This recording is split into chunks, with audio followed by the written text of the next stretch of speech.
Welcome to Words on Words, a podcast sponsored by the University of Nevada, Reno Writing Center.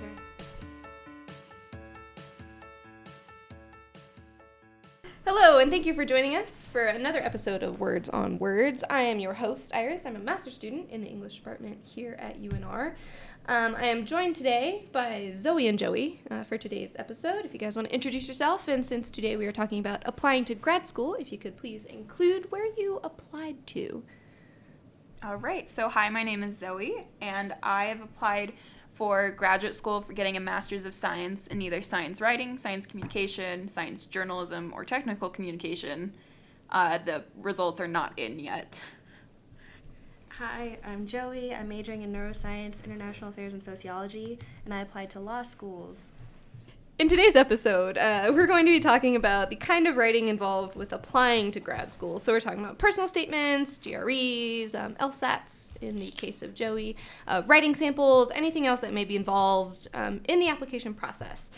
So Zoe and Joey and I have applied to very different kinds of grad programs. So I'm a Master of Arts, we have a Master of Science, and we have law school. So what kind of writing was involved in your applications? Okay, so for mine, because they were writing programs, which makes them their own unique creature, but they all required writing samples, which were either written for the purpose of that application, or things I had written in the past.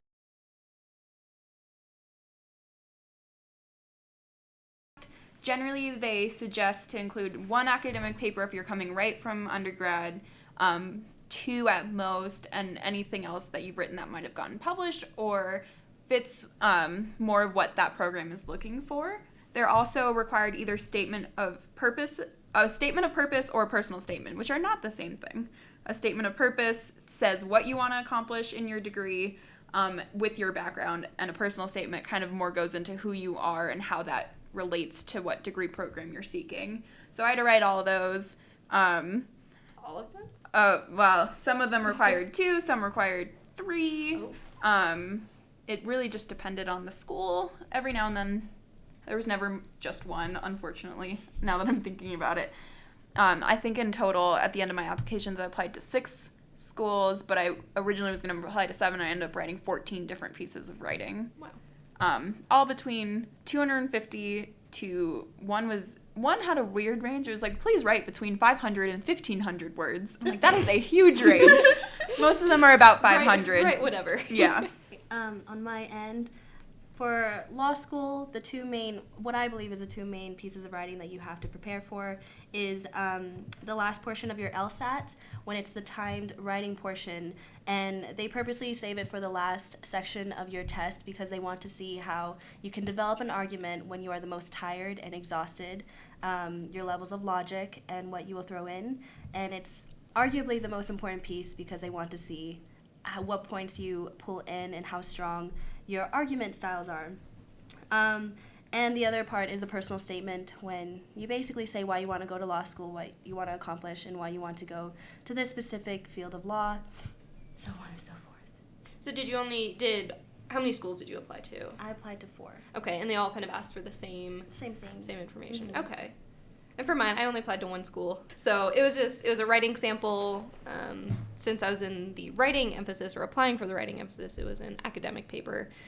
So I turned one in that related somewhat to my focus. And I had a statement of purpose and what you want to do with your degree and why you want to pursue graduate education. What did you think was the most difficult to write out of everything you wrote for your applications? Mine was my writing sample, because I think I went through like 8 or 9 different revisions of it, because I used one that I submitted for a history class, and I kind of reformatted it to work as a writing sample, and then I kept going back and reformatting it and re-editing it until eventually I just had to stop and just be done with it and then turn it in. So the writing sample was a bit of a challenge for me.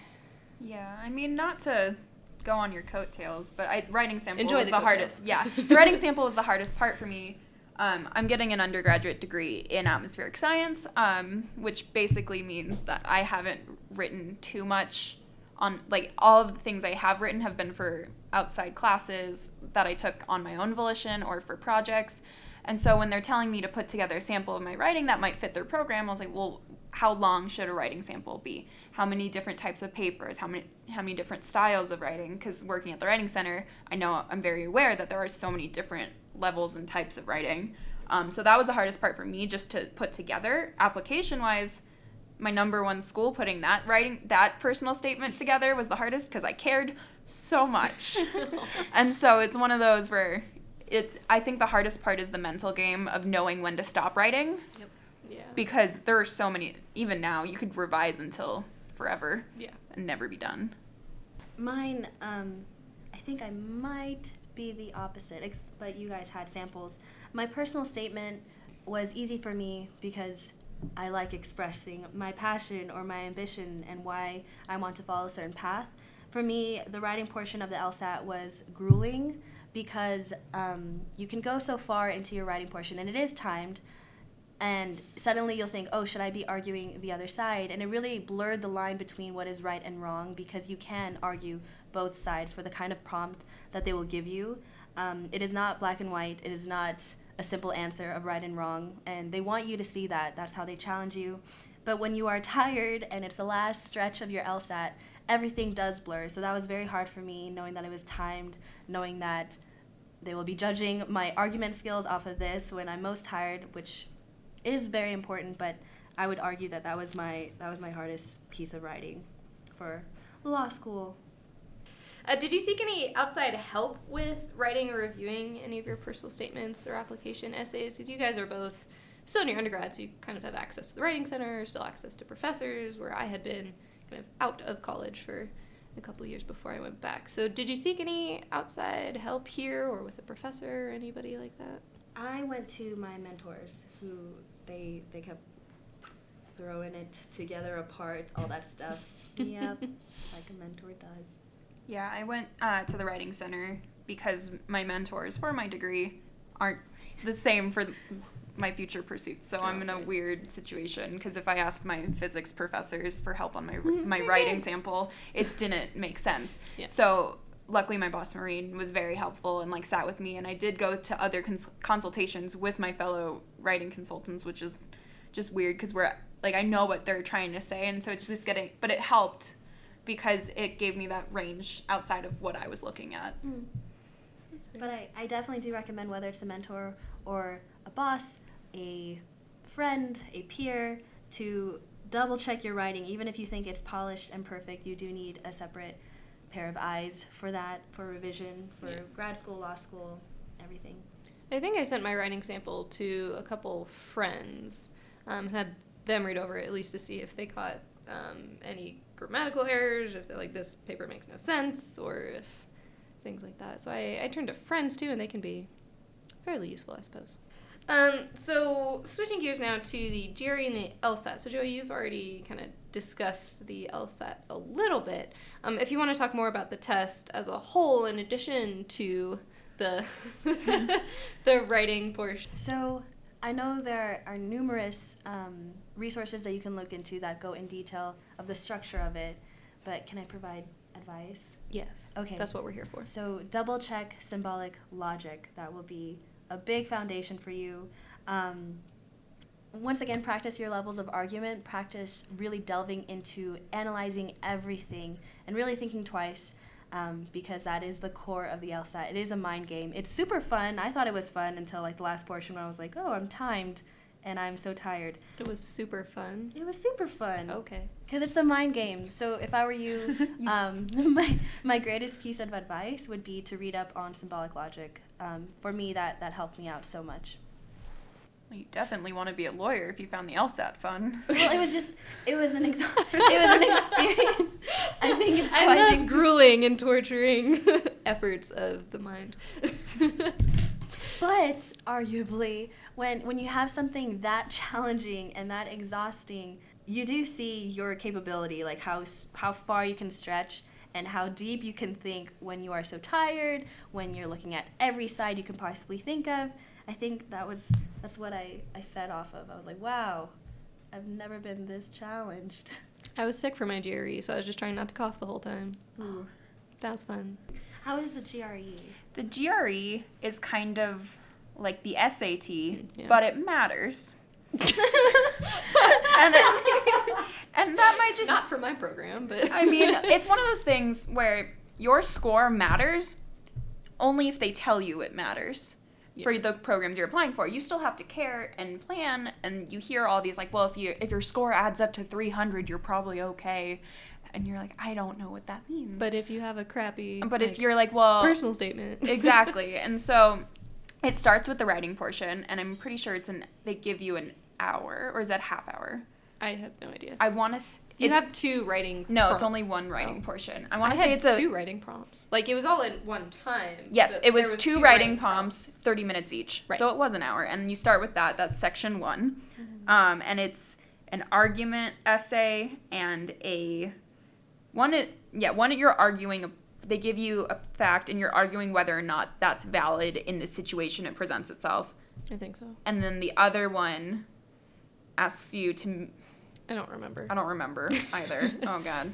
This was only a few months ago. I just remember I forgot to answer part of a question with, like, 3 minutes left. And I was like, oh, well. But basically, Didn't it do gives well you a on that topic. one. Like, I had one was on Darwinian evolution or something. Oh, and that's fun. it was arguing whether or not picking out breeds was whatever it was. Yeah.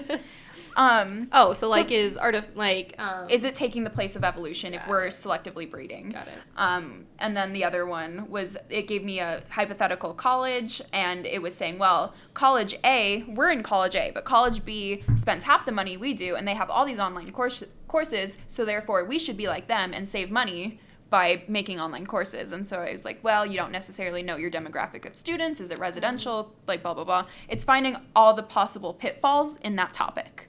And so that was that portion. Most kids in my field were afraid of the writing portion above all other portions. And my thing was, I didn't know how they were grading me or scoring me. Working here, I'm taught to write a certain way, and going into write with creativity and finesse. And you go back to the GRE, and it's that canned 5-paragraph essay you learned in high school, and you have to do it shortly. And so it either judges you. I don't know if it necessarily judges you fairly, and that might just be bitterness of scores. But no, I don't think it does, because it's a computer. A computer generates a grade, and then a person reads it and generates a grade. And if there's discrepancy between those 2 grades, then they have a third person read it. Yeah, so it's one of those things where that one's tough, and then they give you that score 11 days later, whereas the rest of your scores are immediate. So going back to that, now you have 5 remaining sections. And it is either 3 literature, language, composition ones, reading, and 2 math, or 3 math and 2 reading. And so basically it comes out to, they grade the 2 of each, 2 math, 2 reading. And one is an experimental. Like a test, yeah. You also just don't know, because there's 3, you don't know if the first one doesn't count, the second one doesn't count, or the third one doesn't count. So they advise you to be on your toes for the entirety of those 4 hours that you're in that room. Yeah. Which is hard when you're tired by the end of it, and you still need to have that logic working through the questions. Yeah. You get a 10-minute break in the middle to go get a snack, but you get, patted down to leave the room and patted down to come back. But it's okay. And the GRE, it's one of those things, when you're done, you're done. It's expensive. It costs $205. And so if you can retake it, and they will super score it on the SAT. So if you don't like your score on one section and you do better on that section on the next time, they will add up the better parts of each. Oh, that's nice. But it is $200, and you can take it, I think, a minimal of 6 or 7 weeks after your initial test date. And by that time, I took mine in August. Applications were starting to come out, and so I wanted to focus on the applications and not on the GRE. I've had friends who took it in May and then again in August on purpose, because they knew they would do better. I've had people take the formal class. I bought a book and just worked my way through the book, because I generally like the structure of a class, but because of where I was over the summer with what I was doing, I didn't have time to access a course. But it was helpful to get familiar with the online format, because I personally like reading pieces of paper. So looking at a computer for 4 hours straight on a beautiful Monday morning in downtown Los Angeles, after I had to get there through traffic, was just wonderful. But I printed out the free resource booklet that they have available online. I don't know if I printed out or if they had one for the reading sections, but they had one for math. So I went through that. Were you more worried about math than reading? A little. I mean, I knew my math score didn't matter really, but I didn't want to bomb it just for personal reasons. That's fair. I was like, well, we'll just take a look at the math section, at least be familiar with it. And from my program, at least, you just had to take it. It didn't really impact your score much, because I asked them what kind of is the minimum score, because I was worried about my scores. I'm like, I don't know what to compare this to. I don't know. I was worried about the reading part, just because the vocab words are very strange, and some of them are Latin, and some are Greek, and some are English, or with roots, and historic from Germany type roots. And so etymology is fun. And I didn't study that, and I didn't know it, and I thought I knew a lot of words working at the Writing Center and reading a lot, and there were still words I had never come across, even if I studied families of words. They probably picked words that no one sees. No, ever. And so I used the app Magoosh, which is free, and that just would be a vocab Quizlet to kind of just give you words so that you're exposed to more words. And I think I maybe saw 4 but I saw 4 that I had never seen before. Yeah. So it's helpful, but yeah, it's always interesting to see which parts people stress over. Usually it's the ones that are opposite their discipline, because you just are out of it so long. So Zoe and Iris were mentioning their way of prepping for the GRE. For the LSAT and GRE combined, I would really take into account how you learn, try to figure out how you learn. I've seen good friends of mine spend literally $2,000 on a study plan for the LSAT, and it did not help them, because that's not how they learned. So it's not a jab at the course to help them for LSAT prep, but it's just that's not how they learned. So really take into account if you are a self-learner, if you want to go on your own pace, at your own pace, or if you need structure and somebody telling you what to study, when to study it. So really take that into account, and I think that'll really help you prepare for the examination process of your applications. All right, so that's our time for today's episode. Thank you for joining us, and we hope you will join us again at our next episode.